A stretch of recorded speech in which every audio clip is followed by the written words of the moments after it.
So as you see on the screen, I've asked this Reasoner V1 Qwen 2.5 model the question, what is the, how to pick the right solar panel. And what I wanted to show with this video is the processing speed that I get on a local LLM, that's Qwen 2.5 Reasoner V1. It's a quantized, very small model. But really what I wanted to see was if something this old, this is 2017 MacBook Pro. It's only got 8 gigabits of RAM. It's only got an Intel i5 processor, even before the M1 things launched. So going that far back, I wanted to see if such an old laptop, which I believe most people in the world would have a similar configuration, not everyone is using the latest laptop. So this is the one I had spare. So this is the one that I'm using for this experiment. Completely out of curiosity, I wanted to see if it actually will work, if a local LLM is able to run on this model. So here we have the GPT for all, so that's GPT for numerical and ALL. I'm running it on the Reasoner V1, so that's a Qwen 2.5 small, quantized model. It's not a full-size model. Obviously, what we are not able to run a lot on 8 gigabits of RAM. So again, running it on very limited memory, and as you would see in the video, I opened the system settings and the activity monitor because I wanted to show you how hard it is that when the inference is actually running locally on your laptop, it's pushing all 4 cores to the maximum. What you're looking at right now, that's about 90% in all the 4 cores. But as you would see going towards the end of the video, obviously I'm recording this afterwards, what you would see towards the end is a complete push of all the 4 cores. I mean, this whole thing would be green and red at the bottom, the whole thing all the way. It heats up the laptop. I have to put it to charging. I have to keep it on charging, the whole 9 yards.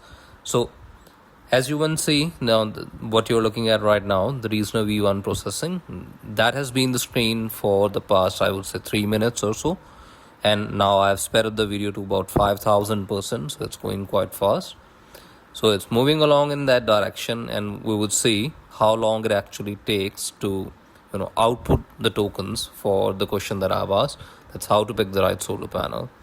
I shall actually mention one thing here. So before this, I gave the model a question, which was, give me the extent of your knowledge capability. So I wanted to know how capable this model actually is. What is the kind of information that it has already got in its weights parameters. So I was curious to see what I could ask to such a small model. Keep in mind, this MacBook is only 8 gigabits. The model was 4 point something gigabits. So it's a very quantized model. I was only purely curious to see if it will actually work on this device. So as you can see, it's processing. It's going along very slow. Again, I would push the video to 5,000% one more time. So when we are at that point, you can see how it's actually working. As you can see for the CPU load right now in the middle, you have the blue line which indicates the user CPU use, and then that's going a bit above the system CPU load line. That's the red one right there. So as you see, these are rotating somewhere around, I would say, 60%. As we keep going forward, as the inference actually starts, when the model starts giving me the output tokens, as you can see on the screen right now, you see on the bottom right corner, very right corner, it says 0.028 tokens per second. Now it's 0.028 tokens per second, and keep in mind, the token and the bit size are not, there's a small relation between them. So we have a lot more bytes in comparison when we do it with the token, or maybe I have it the other way around, but one token is maybe 0.8 bytes, or maybe 1 byte is 0.8 tokens. I'm not exactly sure on that, but as you can see there, so this is the speed that I have, 0.028 tokens per second, and obviously because I'm recording this afterwards, I can tell you, starting at the very first point, the maximum speed that you're going to get throughout this whole conversation, that's only going to be about 0.31 tokens per second, not even 1 token per second. Bear that in mind. This is not a super fast, go to ChatGPT, Gemini, ask it a question and then it just gives you the answer. That's not what you're looking at here. This is running a purely local model, so the data stays in my MacBook. It's completely private, the conversations I'm having with it, supposedly, until and unless the Qwen 2.5 recent V1 model, there's some kind of prompt injection going on in there. Until that is the case, supposedly the data that I have, the questions that I'm asking, the answers is giving me, everything stays in my MacBook. So that is really the reason I wanted to try the local LLM approach.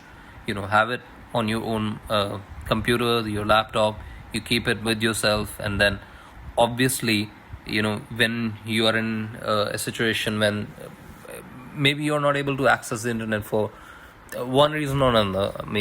I could think of multiple reasons in my own country. If there's no electricity, if there's no the fiber connection is not working, for whatever miraculous reason, whatever unexpected thing that might be happening, you could still do it on your old I would not recommend this setup, to be very honest. If you're going to spend your money, look for something in the M series version. So that is actually what I'm waiting for personally as well. When the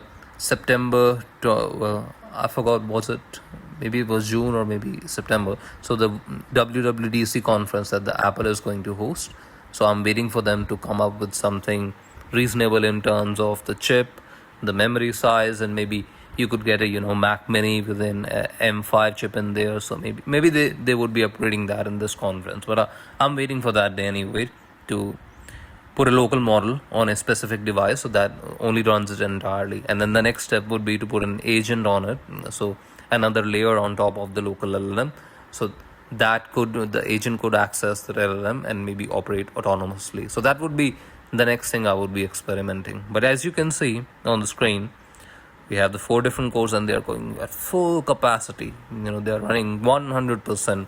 I can bet you that the resting handpad on the MacBook, so which is beside just the scroller thing in the middle, it's hot. It's HOT hot. I'm not kidding you. So that I don't believe I've ever done this to my MacBook. As you can see, this token speed has gotten to 0.2 tokens a second.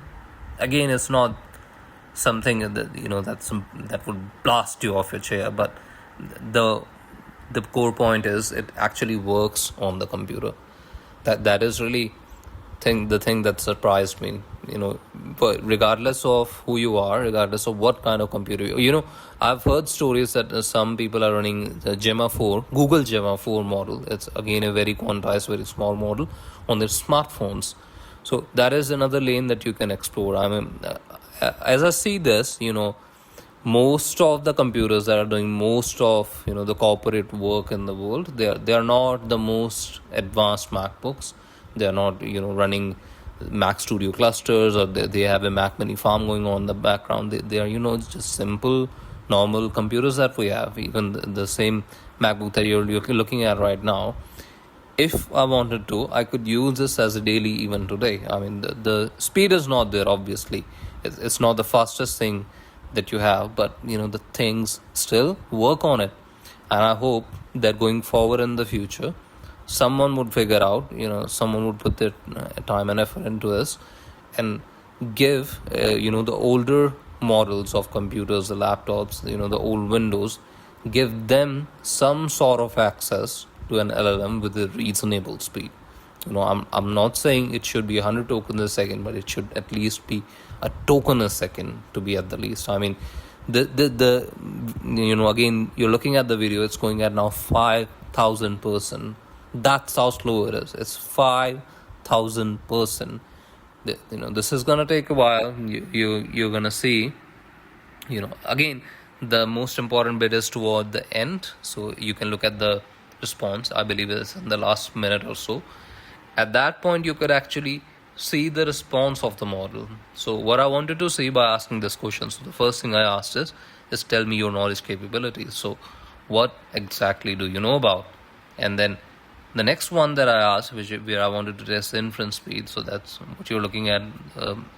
It passed just now, but as I would switch to the screen and go to that, so the whole thing, the maximum that I got was 0.31 tokens a second. I could tell you in that, the bit where I skipped 5,000% the times of speed. Anyway, so you could look at the answer right now, the response right now, and as you read it, you realize, this is not something that's at the level of a genius. You don't have an Einstein sitting on your computer, I promise you that.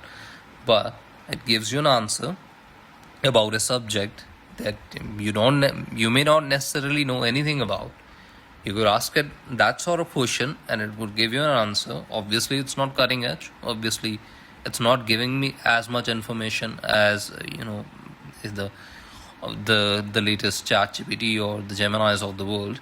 But again, at the end of the day, it's a 9-year-old MacBook which is running a Chinese open model Qwen 2.5 Reasoner V1. So that's the one that I got in GPT-4, all that.